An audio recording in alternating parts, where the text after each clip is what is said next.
fucking fight.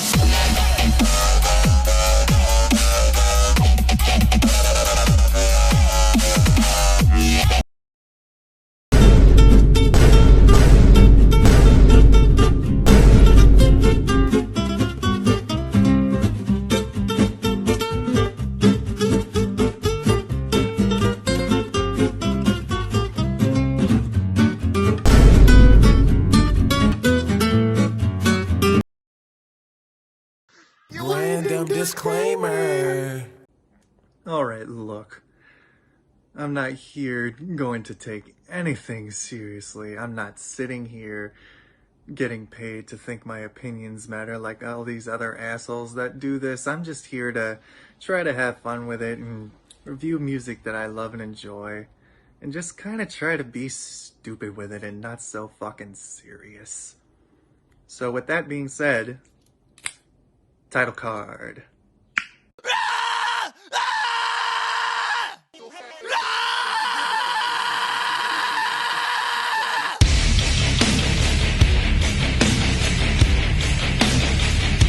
Hello, I'm that ugly ass faggot that all of Northeast Florida wants dead, and this is some bullshit that we are calling Metal Guru Reviews. Now let me give an explanation to the name. Back in high school, I was part of the guitar club. I was that one metalhead that knew all the shit that nobody else knew, who was neck and balls deep into all the underground shit, so they donned me for the metal guru. And the rest, history. This whole thing was not my idea. This was actually all from the mind of Tristan.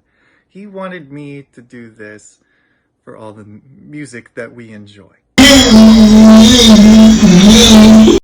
Personally, I hate watching reviewers and even looking at reviews for things because a lot of things are subjective.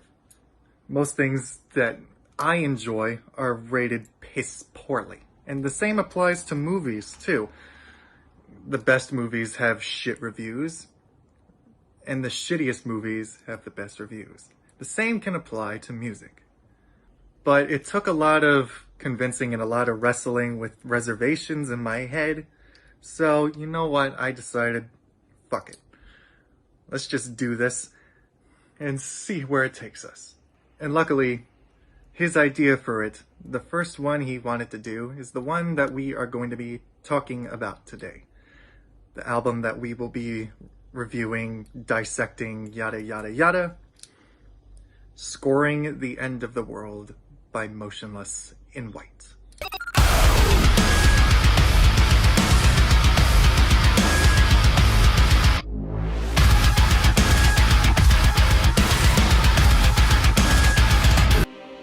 Back in middle school was when I first discovered Motionless in White. It was around the time that their EP When Love Met Destruction was still making its rounds. Now how I found them was completely by accident. There was another band I liked called Memphis Mayfire. One of their songs, entitled Ghost in the Mirror, was on the soundtrack for the movie Saw 6. Now coincidentally, Motionless in White also have a song called Ghost in the Mirror. So in trying to listen to this song back in the glory days of YouTube, before it went to complete dog shit, I found them by accident. And what a happy little accident, because now they're one of my favorite bands of all time. And that's how Tristan and everyone in the crew got into them, because of me. I am basically all of my friends' gateway drug into all of this shit. Another reason for the whole Metal Guru thing. Now, in going into this new album, I did not think I would be so embedded into this bullshit. I took notes on the whole thing.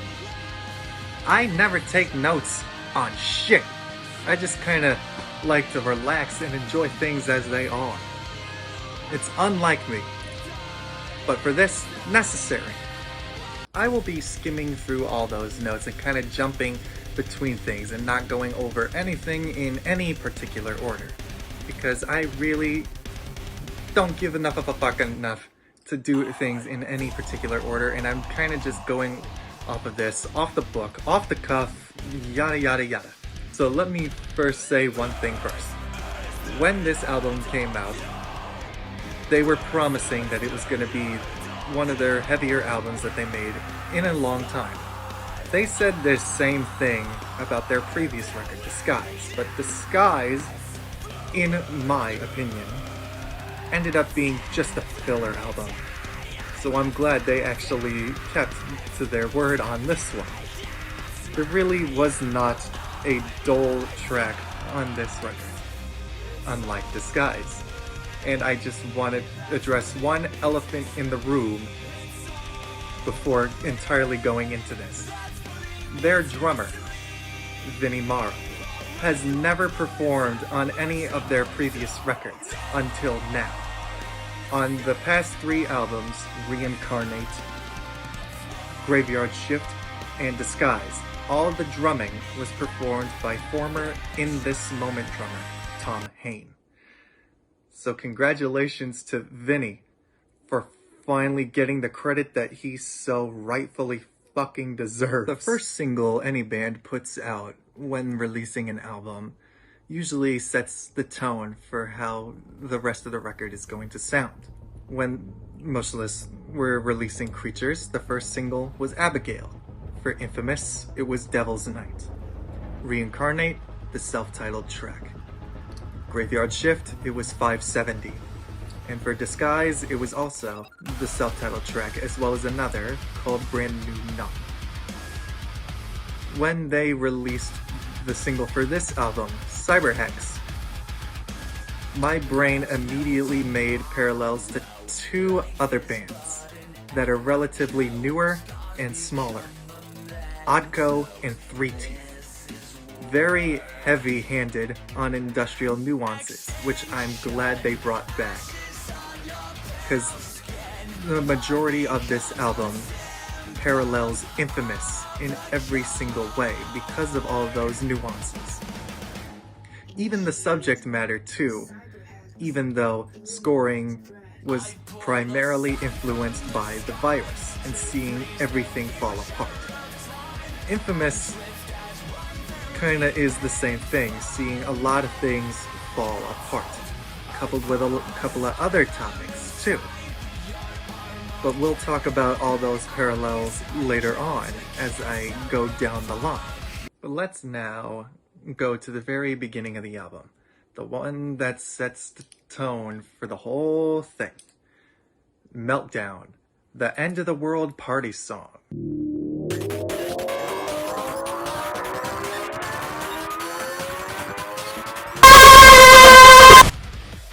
This is their heaviest album opener since Black Damask the Fog off of Infamous.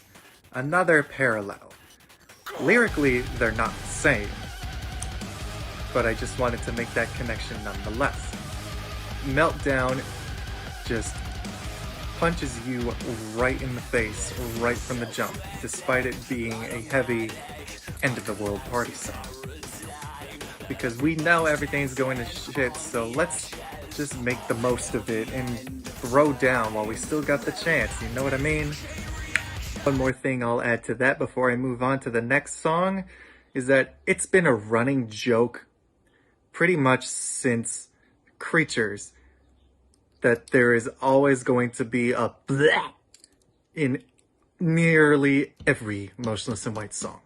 In Black Damask the Fog, it started with a bleh right after the piano played. In Meltdown, it also did the same thing, but there was no piano. And just a little piece of trivia for you. The first bleh actually came from the last song on Creatures, which is one of my favorite songs of theirs. Scissorhands, The Last Snow.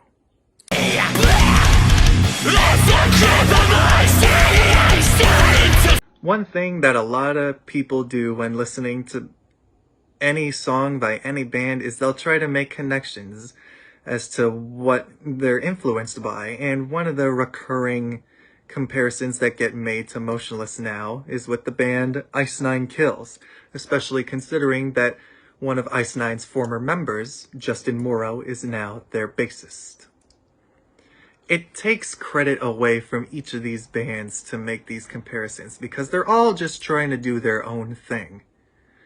And especially saying that Motionless sound like Ice Nine when Motionless have been doing this style of this music way longer than they have.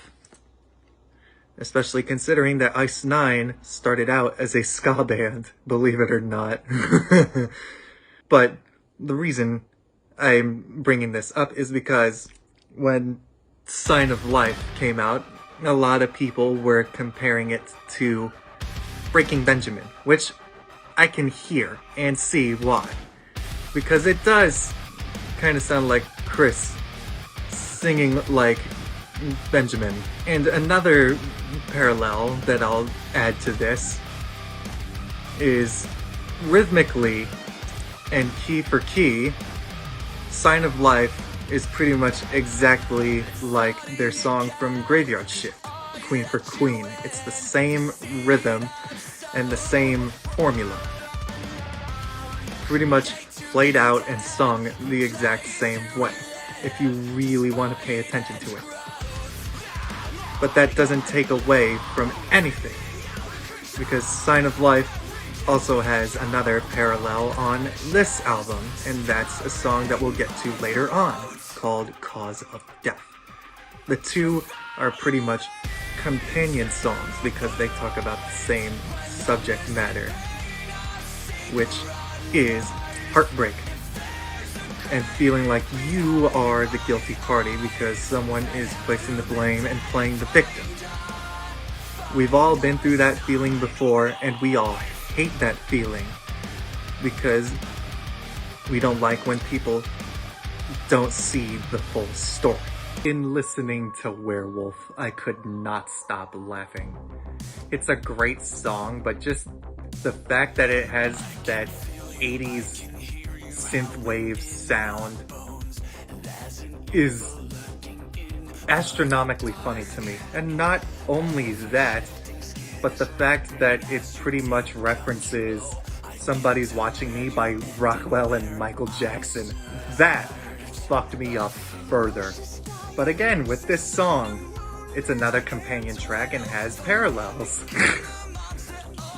This song and Porcelain, which is the next song after, completely go into each other, basically as a part 1 and part 2 to one another, because they both talk about the same thing. Werewolf is about being the monster that you have created, and Porcelain is reaping the consequences of becoming that beast. Porcelain, though, I will say, ended up becoming one of my favorites on this album, just because it is such a fucking beautiful song. And Chris's voice, you can tell on this album compared to the others, has improved vastly, and he is showing a lot more range with his singing and getting a lot more creative with how he sings, showing more range and not being afraid to go to higher notes or lower notes. It really doesn't matter. You can feel the emotion when he's singing, and that is something that I can appreciate myself being a singer, because that's something everyone wants to achieve when they are writing their own songs and trying to evoke a certain type of emotion.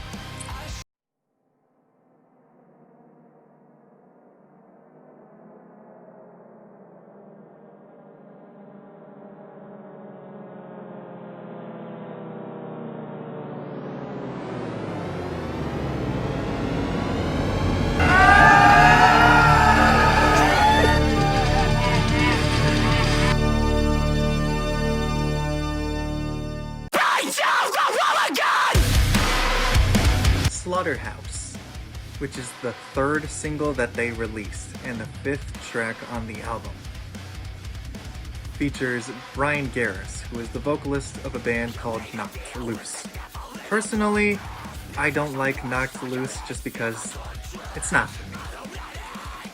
That being said though, the two of them together, both Brian and Chris, did a damn fucking good job with making a heavy as fuck song. Now, granted, this is not the heaviest song on the album, but still. And the song itself, even though it's called Slaughterhouse, is pretty much talking about how the rich are benefiting from the virus while all of us, the ones below, are suffering and are losing money, yada yada yada. Pretty much not fair, and how the 1% will always be on top because shit is fucked. With any and every record that any band makes, whether it be of heavy music or not, you always want an album to have peaks and valleys. You always want to keep your listeners guessing. You want those peaks to be some of the highlights that'll always grab in the most attention, and then you want the valleys to be those mellow moments that act as the calm before the storm, before going into another peak. Scoring the End of the World as an album has quite a lot of peaks and valleys, and it always keeps people guessing. Not one song sounds the same, and there are mellow moments, but there also are a lot of highlights, especially when it comes to songs that were not released as singles. Disguise, on the other hand, it only had peaks and valleys in the first half. Once it reached the middle, which was Undead Ahead 2, Tale of the Midnight Ride, that was where it peaked. And then after that, it kind of flatlined. That's not what you want. Like I said, you always want to keep people on their toes. You don't want to start off strong and then kind of coast and let it go slower and weaker as the album progresses. No, you want to keep up that momentum. Masterpiece is the softest song on the album. Every single one of their records has a soft song. For Creatures, it was City Lights, which is a song that Chris hates for a slew of reasons, which I won't get into. On Infamous, the softest song was one called Cinematic. On Reincarnate, it was Wasp. On Graveyard Shift, there really wasn't one that was particularly soft, so for that I'll just say it was Loud, Fuck It. And for Disguise, despite the majority of the album kind of being flatlined, the softest song is actually Another Life, which ended up being one of their hit singles. And a song that they ended up reworking during quarantine to sound like a soundtrack thing, which in my opinion, the soundtrack version, which features Estonian singer Curly, sounds way better than the original. But let's move away from that and go back to Masterpiece. Masterpiece, like I said, being the softest song, it's another one, much like Porcelain, where it's fucking beautiful. And Chris's voice really shines through. And you can really, again, feel emotion as he's reflecting on the past. Pretty much saying, every canvas that I paint is a masterpiece of my mistakes. This is something that anyone can feel with, relate with, and attest to. We all make mistakes. Not all of us may regret our mistakes because that's what inevitably shapes us to who we are today. But again, we all relate to it and we all know that feeling. And that's why this song is such a success and a good reason to why they made this their second single. All the singles are pretty much peaks and valleys. It all keeps people guessing. Now, Masterpiece, a lot of people were kind of thinking that it was going to end up being heavy, because when Motionless were prepping to release the album, they made a little video on TikTok saying, What song do you guys think off this record is going to end up being the heaviest? And people jokingly said, Masterpiece better be it. And it better be a fucking masterpiece. For me, I wanted the heaviest song to be one of the sequel tracks to something from Infamous. But again, all of us were wrong, and the heaviest song being something else. But I will get into that later on.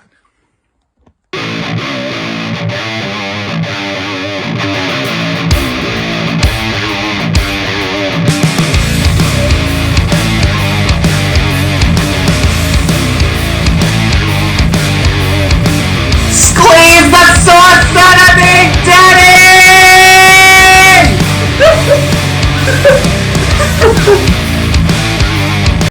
I brought up earlier, when talking about Signs of Life, that Cause of Death was the companion track and the parallel track to that, because they're both talking about the same thing. Cause of Death is way heavier of a song than Sign of Life was, but it's still beautiful none the same, mainly because of both Chris's voice and their guitarist Ricky Horror's voice. Chris, near the last chorus of the song, shows way more range with his voice, going into much higher notes that he never did on any previous record. And a lot of people took notice to that and gave praise to it, just because, like I said, Chris's voice has vastly improved over time, and he is showcasing it way more on this album than he did on any other release that they have had.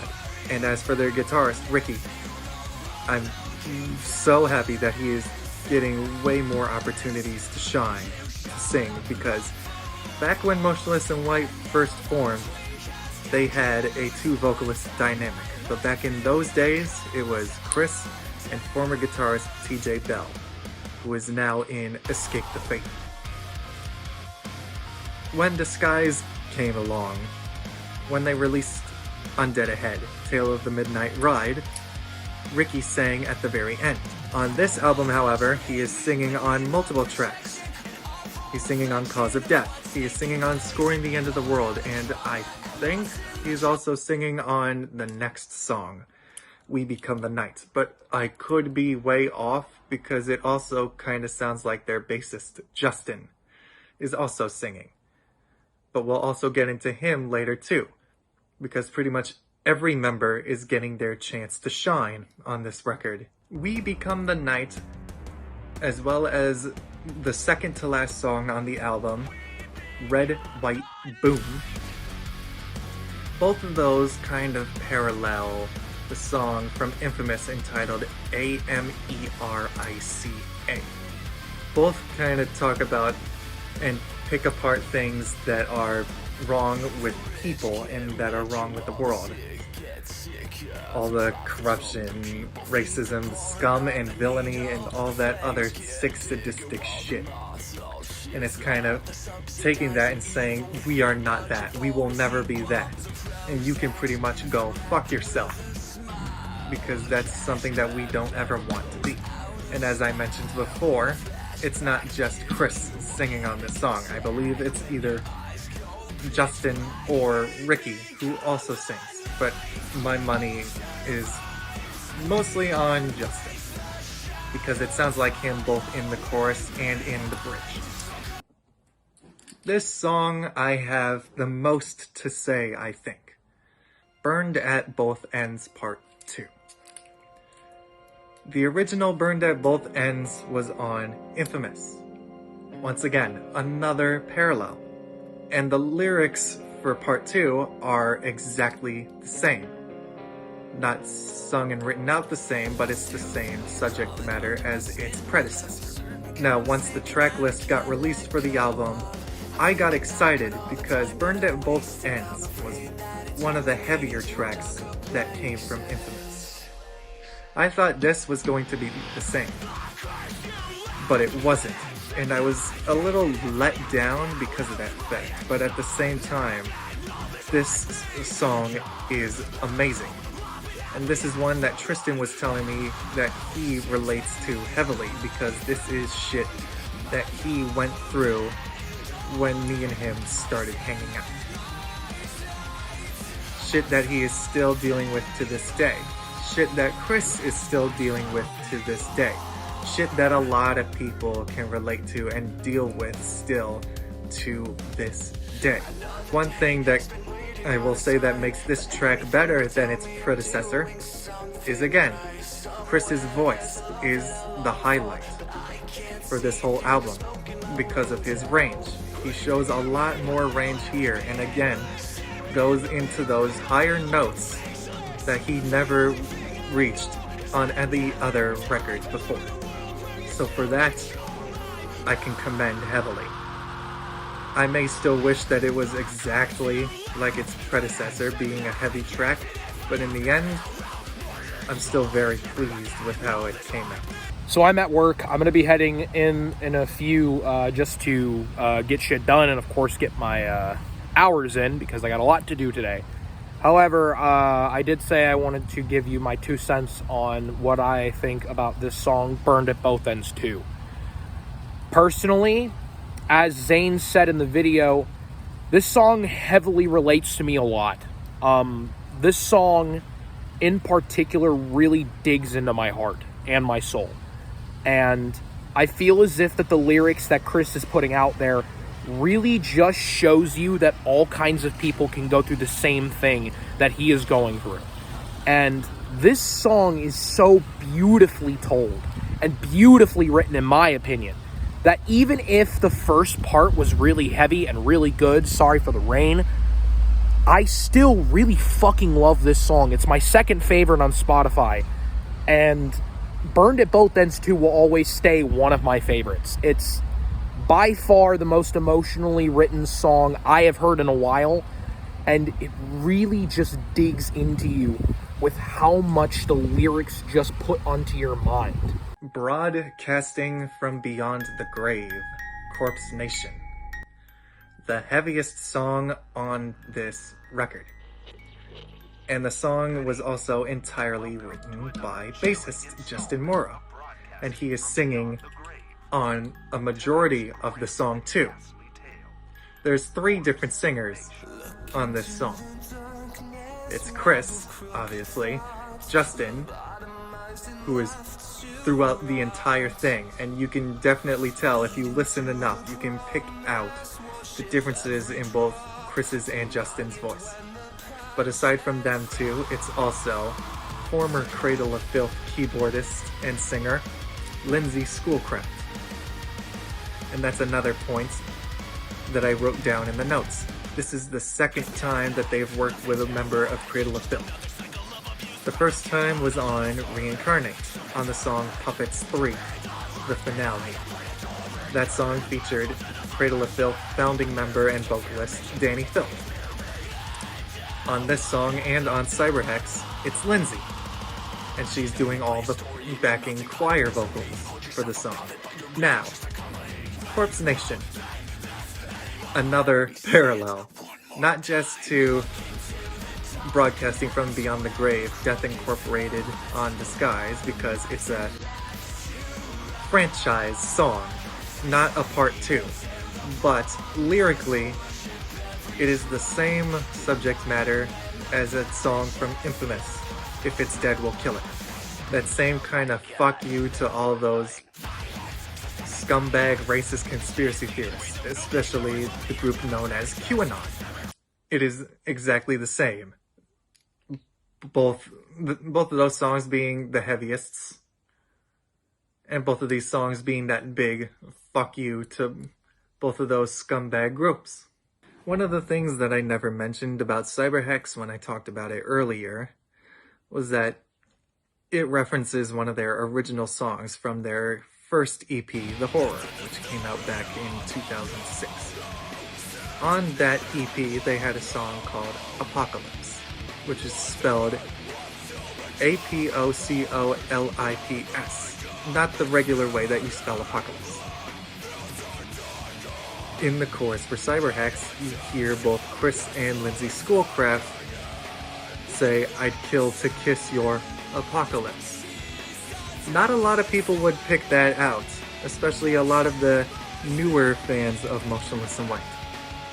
But people who have pretty much been listening since the beginning, I'd say like myself, but I didn't listen to the horror in the beginning. I started during When Love Met Destruction. But you have to be eagle-eyed and bat-eared to fucking pick that shit out. So it was a nice little Easter egg for everyone. And another Easter egg on the previous song, Corpse Nation, was to Sick from the Melt. Right before one of the choruses, you hear either Chris or Justin say, "Let me say it one more time." In Sick from the Melt, you hear right before the chorus, "I'm only gonna say it one more time." So there's a lot of nifty little Easter eggs to previous songs, because they've been doing that for years, as well as referencing songs that they've been influenced by, primarily songs by The Cure and The Smiths, Joy Division, and bands like that. So that's always been a nifty thing that they have been doing pretty much since their inception. Red, White, and Boom also has that reference to one of the songs that I mentioned before from Infamous, America. In the chorus for America, you hear Michael Vampire from Vampires Everywhere scream, "Home of the free, the sick and depraved." And right at the end of the chorus for Red, White, Boom, you hear Chris whisper, "Home of the free, the sick and depraved." And not only all of that shit, but this being a more kind of hardcore punkish style song in vein to both Loud Bucket and Brand New Numb, you have both Chris and Caleb Shomo, who is primarily well known for the bands Beartooth and Attack Attack. You have them both evoking that anger that this song has, especially for a shithole that the US has become, whether it be during the virus or for any other time. Because like I've said before, we know everything is shit. No matter what we do, it's always gonna be shit. Nothing makes a difference one way or another. And now we go to the final song on the record, the title track and the fourth single that they released before the album came out, Scoring the End of the World, which features composer Mick Gordon, who did all the music for the video game Doom. This is not the first time Mick Gordon has collaborated with other metal bands. Two other examples that I can give off the top of my head are Bring Me the Horizon on their song Parasite Eve, and a group called Monuments. And he did multiple songs with them throughout their newest album, which is called In Stasis. Now, when I saw the track lists for this album before it came out, I thought this was going to be a heavy song, but in actuality, another parallel. Not in lyrics, but in sound. Infamous, the self-titled track and closer for the album Infamous, was one of the more mellow and less heavy songs. Scoring ended up being the exact same thing. Less heavy and more mellow. So it parallels that in that way. But it also parallels Meltdown because both of those songs are end of the world party tracks. It's kind of a letdown that it's not as heavy, but at the same time, it hits all the marks that it needs to, and it gets the job done. It's not a bad song by any means. It's very in your face, and it gives you exactly what you think it's going to give. All in all, for the good majority of the album, I think I would rate it out of 10 a solid 8. I won't give it a 10. I won't give really any album a 10 just because nothing is perfect. No one album by any one band is perfect in any which way. There's always going to be little flaws that may go unnoticed. So, this album, solid 8 out of 10. I'm glad it didn't end up being exactly like Disguise. And I know for damn sure I need to go to Newbury Comics in West Nyack and get myself a fucking copy if they have it in the store. Speaking of, I still need to find Reincarnate because that's the only album of theirs I also don't have. Because I pretty much have every other CD by them. And speaking of, another piece of history, back in high school, before Infamous came out, one of my good friends, his name is Eddie, before Infamous came out, he pirated, some way, somehow, the entirety of the album and gave it to me. I still have it. It's in my room, in my closet, in a shoebox. I also have the deluxe version of Infamous, which is completely re-recorded, remastered, and also has extra tracks. But scoring, I'm so happy that it sounds damn near exactly like Infamous with all of its nuances to industrial music. Like, I could not be more pleased. And I hope all the other people who enjoy the group so much more like I do can enjoy that too.